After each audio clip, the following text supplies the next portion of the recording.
It is viewers like you that make videos like this possible. Please support MickeyMousePark.com.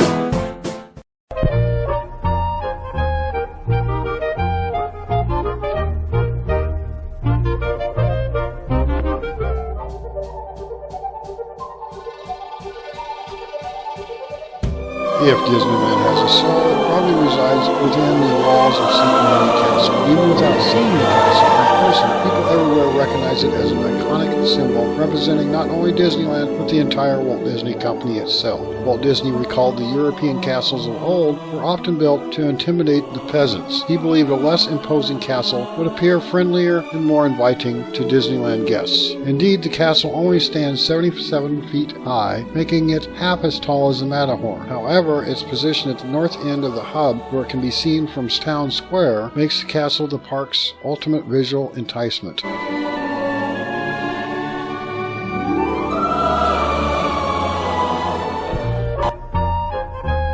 So now we're watching the foundation between those two buildings going up.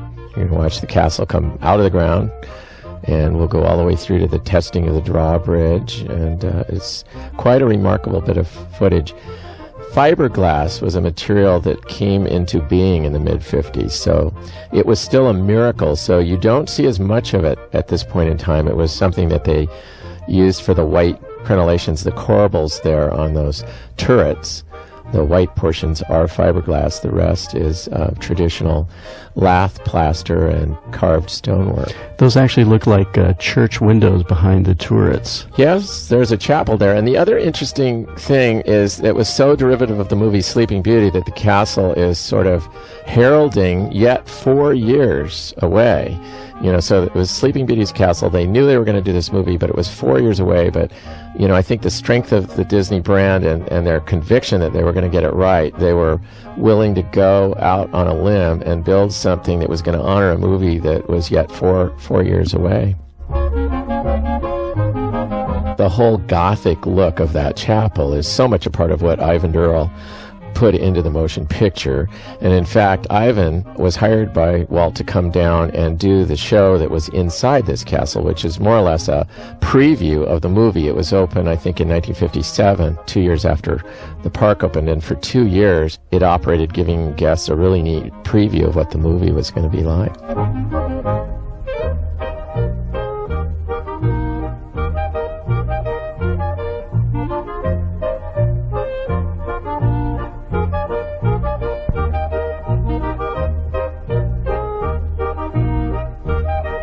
Now there goes the drawbridge. You see the drawbridge there. Now, when was the last time that drawbridge came down? Well, when we rebuilt Fantasyland in '83, we decided, let's see if it still works, and doggone it, it did. And so that's a pretty long span between the two openings.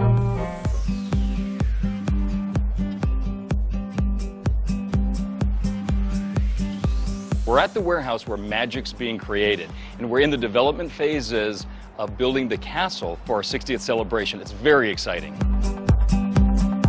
There's a lot of diamonds. There's thousands and thousands of diamonds, some 24 inches, 12 inches, 8 inches, all the way down to ½ inches. And every diamond will be placed by hand by these talented artisans. There's multiple processes happening. We're mold making, we're pulling molds, we're actually doing mylar on all the thousands of shingles by hand, and this week we'll start placing the diamonds and all the crystals. During the day, our guests are going to be so excited because the castle is just a jewel. It's just sparkling amongst that blue sky. At night, the castle is going to come alive with thousands and thousands of twinkle lights. The castle's gone through many different overlays over the years. The 50th was a unique celebration. Of course, every Christmas our castle is amazing. This one's really special because this is our 60th anniversary. We've never diamondized anything like this in the history of Disney. During the actual design phase, 1954 architects briefly considered using the Snow White story as a castle theme, but they soon decided on the Disney movie Sleeping Beauty instead. Nobody knew at the time exactly what the finalized castle should look like, since Sleeping Beauty was still early in production and wouldn't be released until 1959. Sleeping Beauty Castle is based largely on Mad King Ludwig's Neuschwanstein castle in Bavaria, but with one big difference. The top is on backward. Disney didn't want it to look too much like the real thing. In 1955, they were working on the 1959 animated classic Sleeping Beauty, so it was changed to promote the film in advance. The castle went through many different forms. There was Mad Ludwig's Castle in Bavaria, very dramatic looking, which is the castle at the end of Chitty Chitty Bang Bang. It was designed for the park before it was designed for the picture. The Sleeping Beauty facade is broad yet intimate at moat level. The majestic face presented to the hub spans about 35 feet across the first pair of cylindrical turrets, with a second pair set about 15 feet back towards Fantasyland. A 35-foot wide circular courtyard in front of the castle offers paths to the Plaza Gardens and the Snow White Wishing Well and Grotto, plus a famous song lyric embedded in the pavers: "When you wish upon a star, your dreams come true." Disney lore is long here. There's 22-karat gold leaf on the spires. For years, one spire was colored differently from the rest. What's said to be the crest of the Disney family adorns the entranceway. A time capsule was buried in the forecourt on Disneyland's 40th anniversary. The drawbridge, incidentally, has officially been raised and lowered twice, once on opening day and again for the rededication in late May 1983 of the new Fantasyland. Ultimately, there has been no building more indispensable to Disneyland history and image than Sleeping Beauty's castle. Upon its completion, artists and writers immediately championed. It is the building that best represents the park's truest self. Guests also treat the castle differently. They don't usually linger at the entrance to any other land, but they do here. If you ask anyone to think of Disneyland, there's a good chance that person will immediately think of Sleeping Beauty's castle. The castle, it is said, was required as an inspiration to the park's construction crews to prove that dreams really could come true, to show them what make-believe looked like, and to remind them finally where Disneyland soul was. Though the castle reaches a height of only 77 feet, it was designed to appear taller through a process known as forced perspective. Design elements are larger at the foundation and smaller at the turrets. The castle initially featured an empty upper level that was never intended to house an attraction, but Walt Disney, not satisfied with what he viewed as wasted space, and challenged his Imagineers to find some use for the space. The Disney family coat of arms hangs above the archway to the castle, is composed of 3 lions, passant and pale. The coat of arms was not originally on the castle, but was placed there sometime between June 1965 and July 1965. At the rear of the castle, shaded by the archways, driven into the ground is a golden spike marking the geographical center of Disneyland as of the addition of Mickey's Toontown in 1993. Previous Disneyland centers were the directional star on the ground in front of the castle, which was added with the expansion of Fantasyland and addition of It's a Small World in 1966. The original geographical center of the park was at the hub, which now hosts the Partners statue. Some of the magazine articles written before Disneyland opened seem to add items that Walt never had in mind, like this article from July 1955 Westways magazine. Fantasyland, the world of imagination, hopes, and dreams, is entered through a shimmering pastel fairyland castle with towers rising 70 feet in the air. A stroll through the medieval castle's torture dungeon, the dining hall of knights, and the ornate bedchamber where Sleeping Beauty slumbers through the long wait for her prince, and the sky beckons again.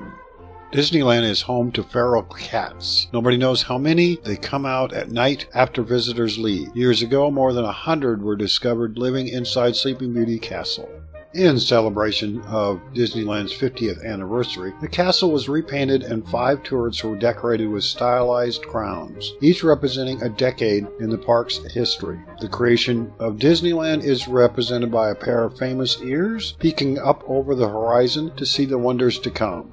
A world on the move, otherwise known as the New Tomorrowland of 1967, is represented by rocket ships and accented by opalescent planets. The Blue Fairy represents the debut of the Main Street Electrical Parade. The Indiana Jones adventure is represented by the Evil Eye of Mara, guarded by snakes. The 50th anniversary of Disneyland is represented by fireworks and Tinkerbell. The gold railings were also added to the second floor of the castle.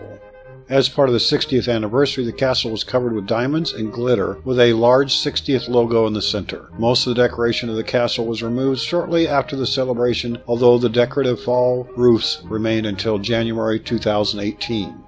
From Steve Birnbaum brings you the best of Disneyland 1982. Rising above the treetops at the end of Main Street, it seems like something you've just imagined, especially on nights the park is open late, when fireworks explode about the battlements like so much of Tinkerbell's pixie dust. Closer inspection, however, shows the building to be real enough, a composite of various medieval European castles, primarily in the French and Bavarian styles. Sleeping Beauty Castle is constructed of concrete with towers that rise to a height of some 77 feet above the moat. And the whole thing looks even larger because of the forced perspective. In a real castle, blocks of stone near the top appear smaller than those at the bottom, simply because they really are further away. By artificially decreasing the dimensions of Sleeping Beauty Castle uppermost blocks, the structure is made to appear much taller. The drawbridge functions just like a real one, too, although it has been in its present position ever since the park opened in 1955. Inside the castle, a rather sweet series of dioramas, not unlike the Emporium with shop windows, tells the story of the beautiful Princess Aurora, 3 bright-eyed fairies named Fauna, Flora, and Merryweather.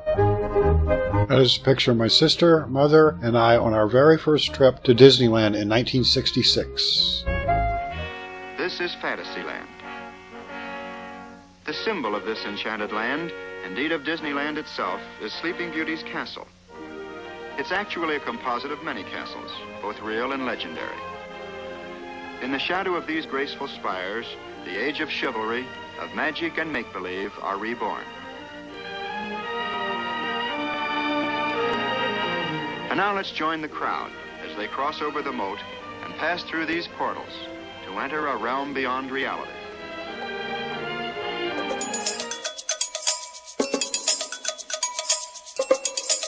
Open door into the second floor of the castle. Here are some shots of the spotlights that are used to light the castle during the fireworks.